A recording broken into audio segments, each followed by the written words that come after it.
محترم حضرات، حضرت ابراہیم علیہ السلام نے جو اپنے لخت جگر حضرت اسماعیل علیہ السلام کو ذبح کرنے کے پر عمل کیا، صرف ایک ہی آپ کی منشا تھی کہ اللہ راضی ہو جائے، اللہ خوش ہو جائے۔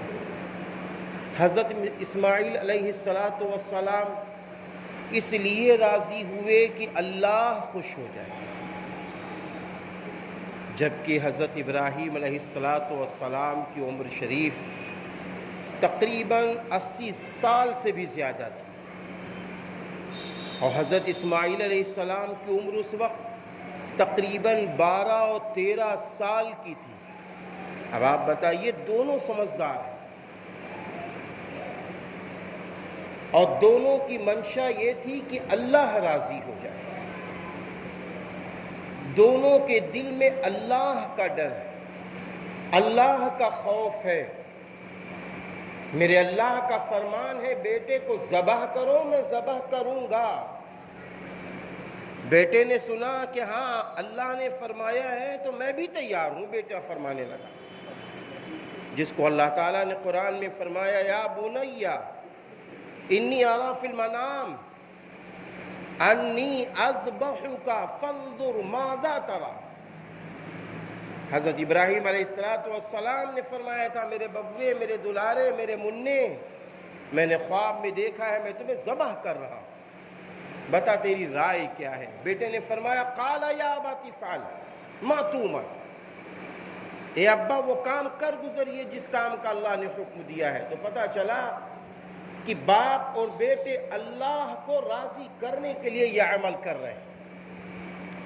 حضرت ابراہیم علیہ السلام کی اسی سنت کو زندہ کرتے ہوئے ہم آپ قربانی ادا کرتے ہیں، ہم آپ بکرے کی قربانی ادا کرتے ہیں، ہم آپ بھینس کی قربانی ادا کرتے ہیں، کیونکہ رسول اللہ صلی اللہ علیہ وسلم سے پوچھا گیا، صحابہ نے پوچھا رضی اللہ عنہم اجمعین، اللہ کے رسول یہ قربانی کیا ہے؟ آپ صلی اللہ علیہ وسلم نے فرمایا تمہارے باپ حضرت ابراہیم علیہ السلام کی سنت ہے۔ صحابہ نے پوچھا قربانی کرنے سے کیا ملے گا؟ فرمایا ہر بال کی عوض ایک نیکی ملے گی۔ میرے بھائیوں، یہ وہی قربانی ہے جس کو رسول اللہ صلی اللہ علیہ وسلم نے تا حیات ادا کی ہے۔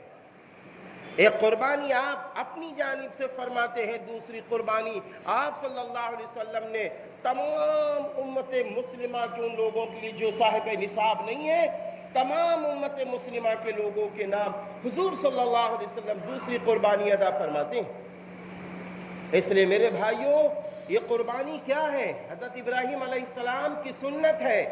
تو جس طرح حضرت ابراہیم علیہ السلام نے قربانی پیش کی ہے، ایسی ہی قربانی ہمیں آپ کو پیش کرنی ہوگی۔ اب وہ قربانی کیسے پیش کریں گے؟ دل میں اللہ کا ڈر تھا، دل میں اللہ کا خوف تھا، لرز رہے تھے کہ اللہ جیسا تو چاہ رہا ہے ویسا میں نہیں کر پا رہا ہوں، اور تیار ہے بچے کو ذبح کرنے کے لیے۔ ایسا ہی بکرا ہمارے سامنے ہو، ہم خود اپنے ہاتھوں سے ذبح کریں، یہ بھی سنت ہے میرے بھائیوں، یہ بھی سنت ہے۔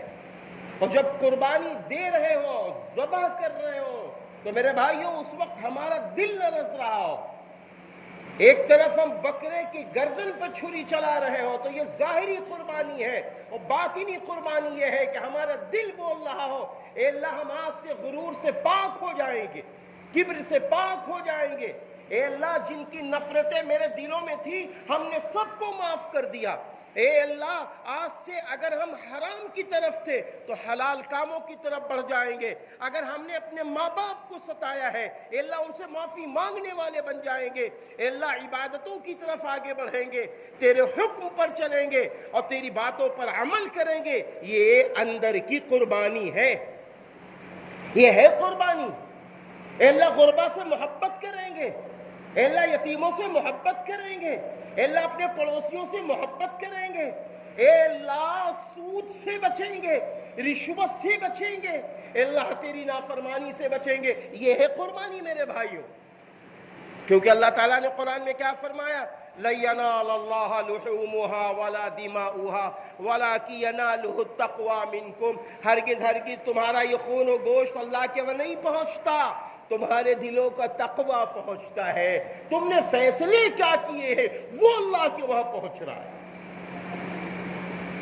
میرے بھائیوں، دوسری بات یہ ہے، قربانی کرنے کے بعد اس کو کھاؤ بھی، قربانی کا گوشت کھاؤ بھی۔ بہت سارے لوگ کہتے ہیں یار دل نہیں کرتا، غلط ہے، قربانی ادا کی ہے اس کا گوشت بھی کھاؤ، اور قربانی ادا کرنے کے بعد اس کے 3 حصے کرو۔ اگر بکرا ہے تو 3 حصے کرو، یہ مستحب عمل ہے، ایک حصہ اپنے لیے، ایک حصہ غریبوں کے لیے، ایک حصہ دوست و احباب عزیز و اقارب کے لیے، 3 حصے کرو۔ اور اگر بھینس ہے تو بھینس میں 7 حصے دار جب اپنے اپنے حصے لے آئے تو اپنے گھر میں 3 حصے کریں، سب لوگ 3 حصے کریں گے۔ اب 7 حصے دار جب اپنے اپنے گھروں میں 3 حصے کریں گے تو 7 تریک 21 حصے ہو گئے۔ اب میرے بھائیوں، یہ 21 حصے غریبوں میں جائیں گے، 21 حصے اعزاء اقربا میں جائیں گے، اور 21 حصے ان سب کے گھروں میں رہیں گے، ہم سب کے گھروں میں رہیں گے۔ دوسری بات، جب جانور ذبح ہو جائے تو اس کا خیال رکھیں، جب حصہ تقسیم ہو تو اندازے سے نہ دیا جائے، اندازے سے نہیں، برابر لگاؤ، برابر 7 حصے کرو۔ بھینس کے 7 حصے برابر ہونے چاہیے، اور 7 حصے داروں سے کہیں دیکھو اب یہ برابر ہو گئے ہیں، جس میں سے چاہے لے لو، جس میں سے چاہے لے لو۔ میرے بھائیو، یہ ہے قربانی۔ اب اس کے بعد ایک سوال ہے کہ قربانی سے پہلے ہمیں جانور خریدنا ہے، جانور کی عمر کتنی ہونی چاہیے؟ تو میرے بھائیو، بکرے کی عمر 1 سال، بھینس کی عمر 2 سال، بھینس کی عمر 2 سال یا اس سے زیادہ، بکرے کی عمر 1 سال یا اس سے زیادہ۔ اب کوئی بکرا ایسا ہے، کوئی بھینس ایسی ہے کہ دیکھنے میں 2 سال نہیں لگ رہی ہے، تو کہا گیا کہ یہ دیکھ لو دتا ہے کہ نہیں دتا ہے، آپ دتا دیکھ لو۔ اب اس کے بعد جب قربانی کرنا ہو تو اس کے لیے سب سے بڑی بات عید الاضحیٰ کی نماز پڑھی جائے۔ عید الاضحیٰ کی نماز پڑھنے کے بعد قربانی ادا کی جائے، قربانی ادا کی جائے۔ اور عید الاضحیٰ کے بعد جب قربانی ادا کی جائے تو کوشش کرو سارے حصے دار موجود ہو، سب کو بتاؤ فلاں وقت پر ہمارے ہاں قربانی ہوگی، آپ آ جائیے، آپ کے حصے کی قربانی فلاں وقت میں ہوگی، آپ آ جائیے۔ اب میرے بھائیوں، وہاں رہو گے تو پھر اپنا ذہن اللہ کی طرف لے جاؤ کہ حضرت ابراہیم علیہ السلام نے کیسے اپنے بیٹے کو ذبح کیا ہوگا، کتنی عظیم الشان قربانی دی ہوگی۔ آج تو ہم اس کو گرتے ہوئے نہیں دیکھ پا رہے ہیں، وہ تو اللہ کے نام پر گرنے کے لیے تیار ہے، ہم اللہ کے نام پر کب گریں گے؟ ہم اللہ کے نام پر مسجد کب آباد کریں گے؟ ہم اللہ کے نام پر قرآن کریم کی تلاوت، قرآن کریم کو سمجھ کر کب پڑھیں گے؟ پورے پورے سال قرآن گھروں میں رکھا رہتا، یہ فیصلہ کب لیں گے؟